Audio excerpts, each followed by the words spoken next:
ఈ ఉగాదికి 2026 సంవత్సరంలో ధనుసు రాశి వారికి ఎలా ఉండబోతుంది? వీరు అసలు ధనుసు రాశి వారిని ఎలా తెలుస్తుంది? ఈ ధనుసు రాశి వారికి సంబంధించినటువంటి నక్షత్రాలు మూలా నక్షత్రం 1, 2, 3, 4 పదాలమ్మ. అలాగే పూర్వాషాఢ నక్షత్రం 1, 2, 3, 4 పదాలు, ఉత్తరాషాఢ నక్షత్రం మొదటి పదం. ఈ 9 నక్షత్ర పాదాల వారు ఈ ధనుసు రాశికి సంబంధించిన వారే. ఈ ధనుసు రాశి వారికి ఈ సంవత్సరంలో ఆదాయం 14, వ్యయం 11. సో ఖర్చు తక్కువ ఉంది, ఆదాయం అధికంగా కనిపిస్తుంది. అలాగే రాజ్యపూజ్యం 5, అవమానం 6. పెద్దగా తేడా కనపడడం లేదు. గౌరవము, మర్యాదలు, వారి పనికి తగిన గుర్తింపు ఈ సంవత్సరం బాగానే ఉంది ధనుసు రాశి వారికి. ఈ ధనుసు రాశి వారికి ఇప్పుడు గురుబలం ఉంది. సప్తములో గురువు అంటే పబ్లిక్ రిలేషన్స్ బాగా పెరుగుతాయి. చాలా కష్టపడతారు, కష్టానికి తగినటువంటి ఫలితాన్ని పొందగలుగుతారు. కుటుంబం సపోర్ట్ బాగుంటుంది. అలాగే విద్యార్థులు మంచి ఫలితాలను తెచ్చుకుంటారు. కాంపిటేటివ్ పరీక్షల్లో రాసే వాళ్ళకి మంచి ఫలితాలు అంటే విజయాలు రావడానికి అవకాశం ఉంటుంది. ఇంటర్వ్యూలకు ఎవరైనా వెళ్తే తప్పకుండా వాళ్ళు అందులో సక్సెస్ అవుతారు, ఉద్యోగాలు లాంటివి తెచ్చుకోవడానికి అవకాశం ఉంటుంది. తర్వాత వీరికి మంచి గుర్తింపు లభిస్తుంది. వీరు చేసిన పనికి సమాజంలో గౌరవ మర్యాదలు, వీరి గురించి అందరూ మంచిగా చెప్పుకోవడం, అటువంటిది రావడానికి అవకాశం ఉంటుంది. కొంతమందికి మామూలు ఉద్యోగాలు చేస్తున్నప్పటికీ, మామూలు వ్యాపారాలు చేస్తున్నప్పటికీ సడన్గా అవార్డులు లాంటిది రావడం, సత్కారాలు జరగడం, అటువంటి ఫలితాలు రావడానికి ధనుసు రాశి వారికి జూన్ 2వ తారీఖు వరకు గురువు అనుకూలిస్తున్నాడు. జూన్ 2 తర్వాత ఈయన గురువు అష్టమంలోకి వెళ్తాడు, కానీ ఉచ్చ స్థానంలో ఉంటాడు. అనుకోకుండా ఫలితాలు రావడానికి అవకాశం ఉంటుంది. అప్పుడు చిన్న చిన్న ఆటంకాలు రావడానికి అవకాశం ఉంటుంది. గురువు అష్టమంలో ఉన్నప్పటికీ కూడా అది ఉచ్చ స్థానం కాబట్టి పెద్ద ఇబ్బంది పడాల్సిన పరిస్థితి లేదు. అయినా గురుబలం కొద్ది తగ్గేటువంటి పరిస్థితి మనకు ఈ సంవత్సరంలో జూన్ 2 తర్వాత ధనుసు రాశి వారికి ఉంది. అంతవరకు చాలా మంచి ఫలితాలను వీరు పొందగలుగుతారు. ఇక శని భగవానుడు వీరికి ద్వితీయ తృతీయాధిపతి.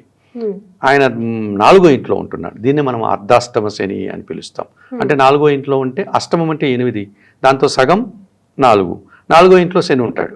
కొద్దిగా వీరికి చిన్న చిన్న ఉదర సంబంధమైన అనారోగ్యాలు, ముఖ్యంగా వయసు రీత్యా పెద్దవాళ్ళు ఎవరైనా ఉంటే వాళ్ళకి గ్యాస్ట్రిక్ ప్రాబ్లమ్స్ అని చెప్తుంటారు కదా, అటువంటిది పొట్టలో గ్యాస్ ఫామ్ కావడం, తద్వారా అనారోగ్య లక్షణాలు రావడం, తిన్నది సరిగా వాళ్ళు జీర్ణించుకోలేకపోవడం, తద్వారా వచ్చేటువంటి సమస్యలు.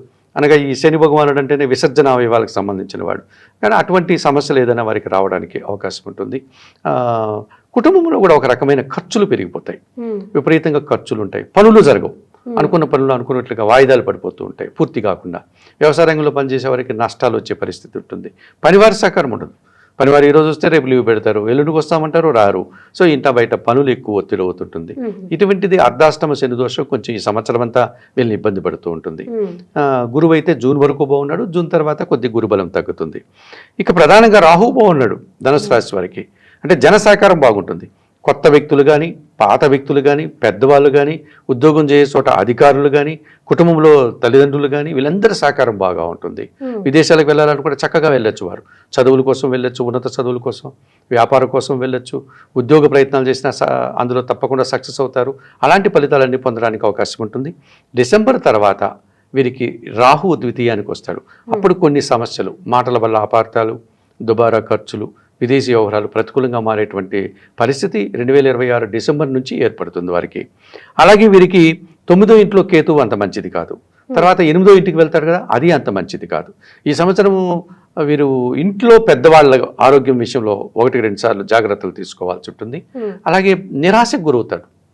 కొన్ని ఇష్టంగా చేసిన పనులు అనుకున్నంత ఫలితాలు రాకపోవడం వల్ల అశాంతికి గురి కావడం, నాకెందుకు నేను అనుకున్నట్టుగా జరగలేదు. కొంతమంది పిల్లలు ఎలా మాట్లాడుతుంటారంటే నాకే ఎందుకో ఇలా జరుగుతూ ఉంటుంది అని అంటుంటారు. నేను ఏ పని చేసినా జరగదు, నాకు అన్నీ ప్రతికూలంగా అవుతాయి, ఎదుటి వారికి అలా బాగా జరుగుతుంటుంది, వాళ్ళు ఏమి కష్టపడలేదు, వాడికి మంచి ఫలితాలు వచ్చాయి, నేను చాలా కష్టపడ్డాను, నాకు మంచి ఫలితం రాలేదు, ఇలా నిరాశగా మాట్లాడుతుంటారు. అట్లేం ఉండదు. సరే, దానికి కారణాలు అనేకం ఉంటాయి. భగవంతుడు ఏది చేసినా మన మంచికే చేస్తాడు. దాని తర్వాత వారికి మంచి జరగచ్చు, కానీ అంత ఓపిక ఉండదు కదా.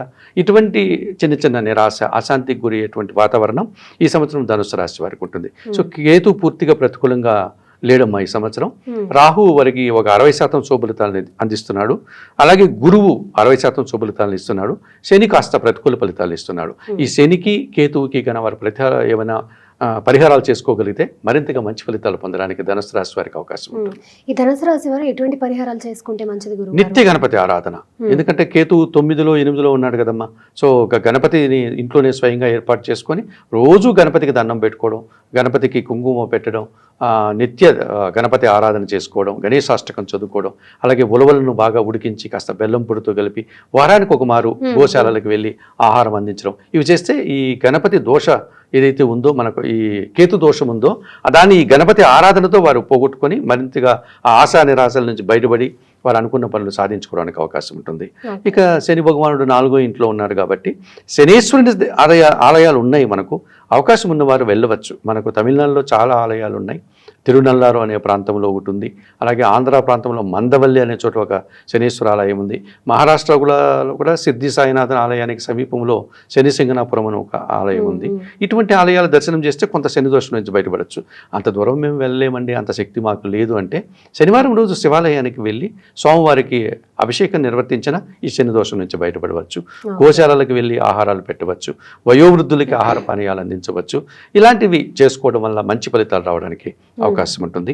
అయితే వీరికి డిసెంబర్ తర్వాత రాహుకేతు దోషం కూడా ఉంది. రాహు ద్వితీయానికి వచ్చేస్తున్నాడు, అలాగే కేతు అష్టమానికి వెళ్తున్నాడు. కాబట్టి డిసెంబర్ తర్వాత 2026 డిసెంబర్ తర్వాత శ్రీకాళహస్తికి వెళ్ళి రాహుకేతు పూజలు నిర్వర్తించుకోతే ఈ సంవత్సరం ధనుసు రాశి వారు మరింతగా మంచి ఫలితాలు పొందడానికి అవకాశం ఉంటుంది. ఓకే, సో చూసారు కదా, ధనుసు రాశి వారు ఈ పరిహారాలు పాటించడం వల్ల మీకు మంచి జరుగుతుంది. ఖచ్చితంగా ఈ పరిహారాలు పాటించండి. థ్యాంక్ యూ గురువారు, థ్యాంక్ యూ సో మచ్. ప్రముఖ జ్యోతిష నిపుణులు జ్యోతిష విశారద డాక్టర్ కె వేణుగోపాల్ గారు మరియు జ్యోతిష బ్రహ్మ పురాణ వాచస్పతి వాడపల్లి సీతారాం పండితులచే పరాభవనామ సంవత్సర ఉగాది రాశి ఫలితాలు పంచాంగ శ్రవణం మార్చి 19న మీ భక్తివన్ యూట్యూబ్ ఛానల్లో.